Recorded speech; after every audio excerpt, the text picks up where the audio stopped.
नमस्कार दोस्तों, स्वागत है आपका एक बार फिर से पाई ब्लॉक एजुकेशन में। आज हम बात करेंगे कि 28 नवंबर 2025 की तारीख खास क्यों है। तो चलिए आगे बढ़ते हैं। नमस्कार और आज की इस खास चर्चा में आपका स्वागत है। हमारे सामने पायलट वर्क से जुड़े कुछ दस्तावेज हैं और एक तारीख 28 नवंबर जो बहुत ज्यादा सुर्खियां बटोर रही है। हाँ, और चारों तरफ अफवाहों और अटकलों का बाजार गर्म है। किसी के लिए ये एक बहुत बड़ी शुरुआत का दिन है, तो किसी के लिए बस एक और तारीख। बिल्कुल, और यही अटकलें अक्सर कंफ्यूजन पैदा करती हैं। सही बात है। उम्मीदें और हकीकत के बीच की जो लाइन है वो धुंधली हो जाती है। तो हमारा मकसद आज बिल्कुल साफ है, इन दस्तावेजों के आधार पर यह समझना कि 28 नवंबर की असलियत क्या है। क्या ये सिर्फ एक अफवाह है या इसमें कोई आधिकारिक सच्चाई भी है।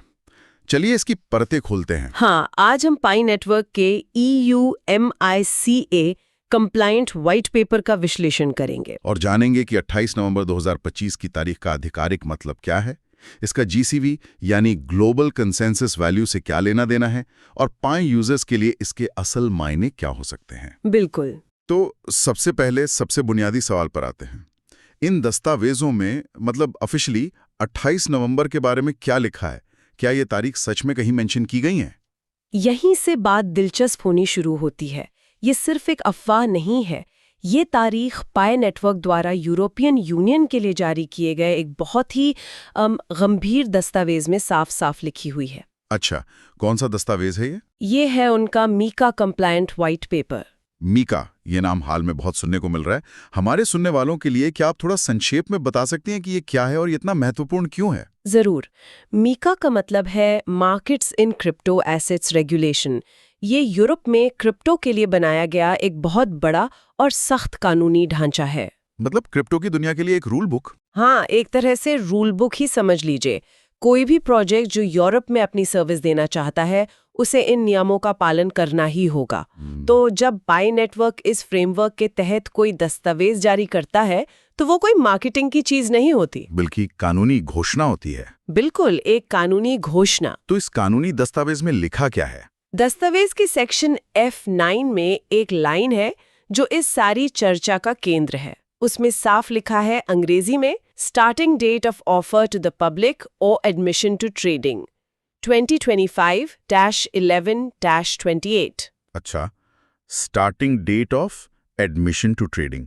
इसका सीधा मतलब है ट्रेडिंग में प्रवेश की शुरुआती तारीख 28 नवंबर 2025। एकदम सही। यही वो एक लाइन है जिस पर 28 नवंबर का पूरा उत्साह बना हुआ है। तो ये सिर्फ एक तारीख नहीं बल्कि ट्रेडिंग शुरू करने की एक प्रस्तावित योजना है। ये बहुत बड़ी बात है। पर योजना में सिर्फ तारीख तो नहीं होगी। क्या ये भी बताया गया है कि ये ट्रेडिंग कहाँ शुरू होगी? हाँ, और यही बात इस जानकारी को और भी ज्यादा ठोस बनाती है। व्हाइट पेपर में लिस्टिंग के लिए पहले वेन्यू का नाम भी दिया गया है, OKCoin Europe LTD। OKCoin Europe मतलब OKX यूरोप जिसे हम सब जानते हैं। हाँ, वही। और ये कोई साधारण एक्सचेंज नहीं है। ये माल्टा के रेगुलेटर MFSA से लाइसेंस्ड एक माइका कंप्लायंट एक्सचेंज है। तो इसका मतलब ये हुआ कि यह यूरोप के उन्हीं नए और सख्त क्रिप्टो नियमों का पूरी तरह से पालन करता है। बिल्कुल।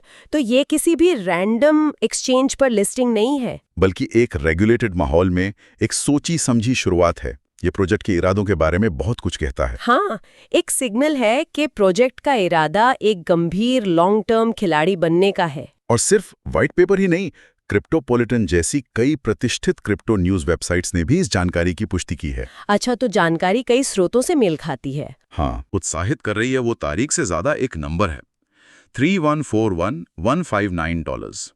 इस GCV का जिक्र कहाँ से आया? कई लोगों को लगता है कि 28 नवंबर को ये कीमत लॉक हो जाएगी। क्या व्हाइट पेपर इस बारे में कुछ कहता है? ये एक बहुत ही महत्वपूर्ण सवाल है और शायद सबसे ज्यादा गलतफहमी इसी को लेकर है। मैंने इस दस्तावेज को बहुत ध्यान से पढ़ा है।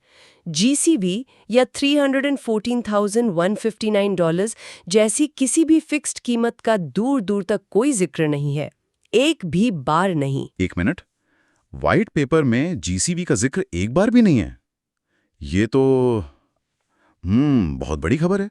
मैं सोच सकता हूं कि लाखों लोग ये सुनकर हैरान हो जाएंगे। बिल्कुल, और ये समझना जरूरी है कि ऐसा क्यों है। व्हाइट पेपर एक कानूनी दस्तावेज है।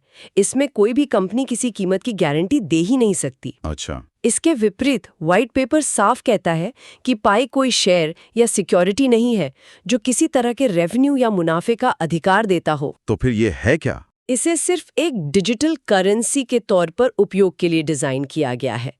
कीमत के बारे में कोई गारंटी, कोई वादा कुछ नहीं किया गया है। ऐसा करना कानूनी रूप से बहुत जोखिम भरा होता। तो फिर कीमत कैसे तय होगी? अगर कोई फिक्स्ड वैल्यू नहीं है तो शुरुआत में इसका दाम क्या होगा? ये सवाल तो हर पायनियर के मन में होगा। कीमत किसी भी दूसरी क्रिप्टो करेंसी की तरह ही, मतलब डिमांड और सप्लाई के आधार पर तय होगी।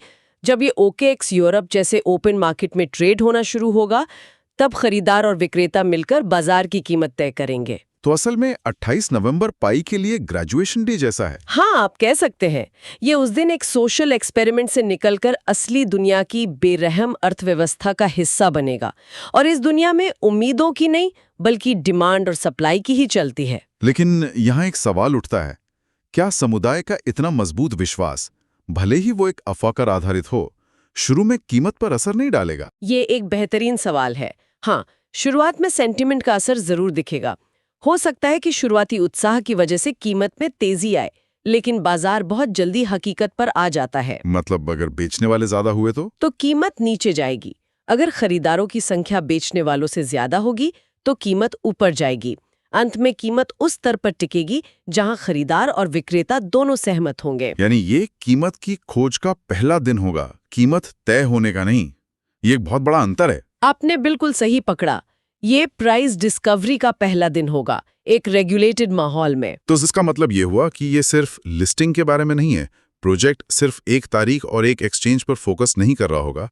क्या व्हाइट पेपर प्रोजेक्ट की तकनीक या लंबी अवधि की योजना के बारे में भी कुछ बताता है? बिल्कुल। और अगर हम इसे बड़ी तस्वीर से जोड़कर देखें तो ये लिस्टिंग एक बहुत बड़ी रणनीति का हिस्सा लगती है। ये सिर्फ एक इवेंट नहीं है। तो क्या है ये? ये एक प्रक्रिया का हिस्सा है। व्हाइट पेपर में कुछ महत्वपूर्ण तकनीकी जानकारियां दी गई हैं जो प्रोजेक्ट के लॉन्ग टर्म विजन को दिखाती हैं। जैसे कि क्या? कौन सी तकनीकी बातें इसे बाकियों से अलग करती हैं? सबसे पहले तो इसका चेन डिजाइन। पाई का नेटवर्क स्टेलर कंसेंसस प्रोटोकॉल यानी SCP पर काम करता है। अब ज्यादातर लोग बिटकॉइन के प्रूफ ऑफ वर्क के बारे में जानते हैं, जिसमें बहुत ज्यादा ऊर्जा लगती है। हाँ, बहुत ज्यादा। SCP इससे बहुत अलग है। ये कम ऊर्जा की खपत करता है और इसे खास तौर पर मोबाइल फ्रेंडली होने के लिए डिजाइन किया गया है, जो पाई के मोबाइल माइनिंग के मूल कॉन्सेप्ट से सीधे जुड़ता है। बिल्कुल। और आपने ऊर्जा की खपत का जिक्र किया, जो आजकल क्रिप्टो में एक बहुत बड़ा मुद्दा है। हाँ, रेगुलेटर्स इस पर बहुत ध्यान दे रहे हैं। सही बात है, और पाई टीम इस बात को जानती है। व्हाइट पेपर के अनुसार पाई की सालाना ऊर्जा खपत बिटकॉइन की तुलना में लगभग 99.9% कम होने का अनुमान है। 99.9% कम? अरे वाह, ये तो बहुत बड़ा दावा है। हाँ, और ये इसे एक ज्यादा सस्टेनेबल या ग्रीन प्रोजेक्ट के तौर पर पेश करता है, जो रेगुलेटर्स और पर्यावरण के प्रति जागरूक निवेशकों को आकर्षित कर सकता है। और यूजर्स के फंड्स की सुरक्षा के बारे में क्या? वॉलेट मॉडल कैसा है? ये भी एक बहुत जरूरी पहलू है। पाई एक नॉन कस्टोडियल वॉलेट मॉडल का उपयोग करता है। अच्छा, नॉन कस्टोडियल मतलब not your keys not your coins वाला सिद्धांत। हाँ, इसका सीधा मतलब है कि यूजर की प्राइवेट कीज उसी के पास रहती हैं, पाई नेटवर्क के सर्वर पर नहीं। यानी आपके फंड्स का कंट्रोल पूरी तरह आपके हाथ में है। ठीक है। और एक और बात जो पाई को हमेशा से अलग करती आई है, वो है इसका डिस्ट्रीब्यूशन मॉडल। कोई ICO नहीं, कोई प्राइवेट सेल नहीं। हाँ, और व्हाइट पेपर भी इस पर जोर देता है। प्रोजेक्ट ने कोई ICO या प्राइवेट टोकन सेल नहीं किए हैं, या टोकन सिर्फ मोबाइल माइनिंग और इकोसिस्टम में भागीदारी के जरिए बांटे गए हैं। इसका मतलब है कि प्रोजेक्ट का मकसद एक बड़ा नेटवर्क बनाना था, न कि शुरुआत में ही पैसा इकट्ठा करना। बिल्कुल। ये सभी बिंदु मिलकर दिखाते हैं कि प्रोजेक्ट खुद को सिर्फ एक दिन की लिस्टिंग के लिए नहीं, बल्कि रेगुलेशन और लंबे समय तक चलने वाले अडॉप्शन के लिए तैयार कर रहा है। तो एक सामान्य पाई यूजर के लिए, जिन्हें पायनियर कहा जाता है, 28 नवंबर को व्यावहारिक रूप से क्या हो सकता है अगर सब कुछ योजना के अनुसार हुआ तो? अगर व्हाइट पेपर में दी गई टाइमलाइन पर काम होता है तो 2 मुख्य और तत्काल बदलाव होंगे।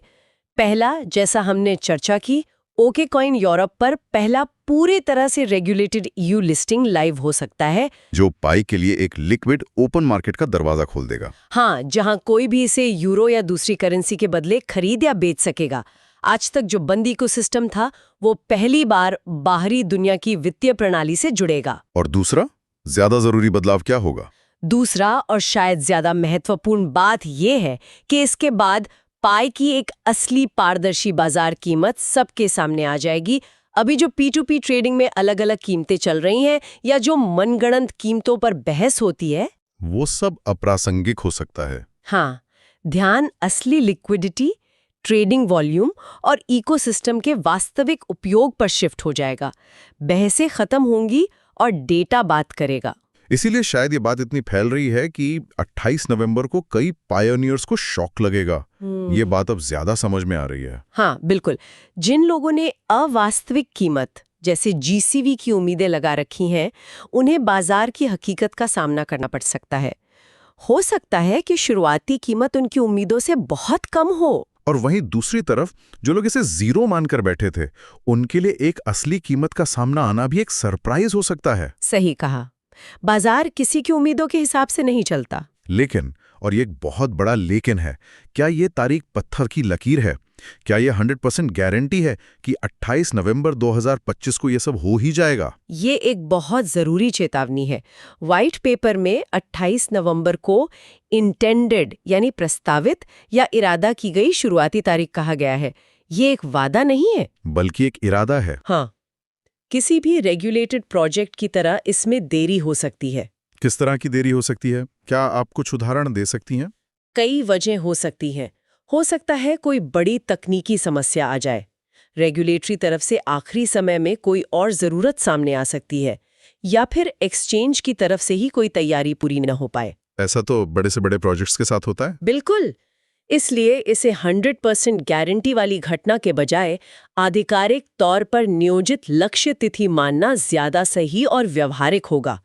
उम्मीद रखना अच्छा है, पर हकीकत के लिए भी तैयार रहना जरूरी है। तो आज की इस पूरी चर्चा का सार ये है कि हाँ, 28 नवंबर पाई नेटवर्क के लिए वास्तव में एक खास तारीख बनने की क्षमता रखती है। ये सिर्फ अफवाह नहीं है। बिल्कुल।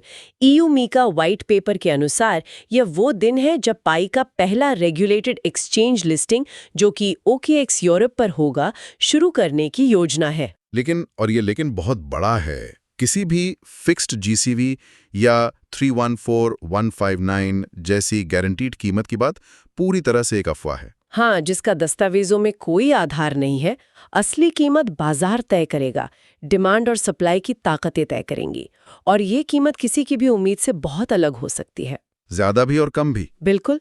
और अंत में मुझे लगता है कि इन दस्तावेजों में पायोनियर्स के लिए एक छिपा हुआ लेकिन सीधा संदेश है। माइनिंग करते रहें, इकोसिस्टम में भाग लें, अपने पाई को सुरक्षित रखें, स्कैमर से बचें। और ये याद रखें कि ये एक लॉन्ग टर्म प्रोजेक्ट है। हाँ, इसकी असली सफलता एक दिन की लिस्टिंग की कीमत पर नहीं, बल्कि आने वाले सालों में इसके विकास और अडॉप्शन पर निर्भर करेगी। ये एक बहुत ही संतुलित और जरूरी नजरिया है। उत्साह जायज है, लेकिन उसे जानकारी और हकीकत पर आधारित होना चाहिए। कुछ ट्रेडिंग की शुरुआत के बारे में है, लेकिन सोचने वाली बात यह है कि इसके बाद क्या होगा। जब एक बार असली बाजार कीमत तय हो जाएगी, तो पाई का इकोसिस्टम, जिसे यूटिलिटी और समुदाय के लिए डिजाइन किया गया है, खुले बाजार के दबाव और उतार चढ़ाव पर कैसे प्रतिक्रिया देगा? मतलब क्या इसका मूल दृष्टिकोण जो आम लोगों को क्रिप्टो से जोड़ने का था? हाँ, क्या वो रेगुलेटेड वित्तीय दुनिया के साथ अपने पहले संपर्क में बना रह पाएगा, या फिर बाजार की अटकलें और कीमत पर अत्यधिक ध्यान इसके मूल उद्देश्य पर ही हावी हो जाएगा? इसका जवाब हमें 28 नवंबर के बाद ही मिलना शुरू होगा। तो लाइक, सब्सक्राइब और शेयर करना ना भूलें। मिलते हैं एक नए वीडियो के साथ। तब तक के लिए धन्यवाद।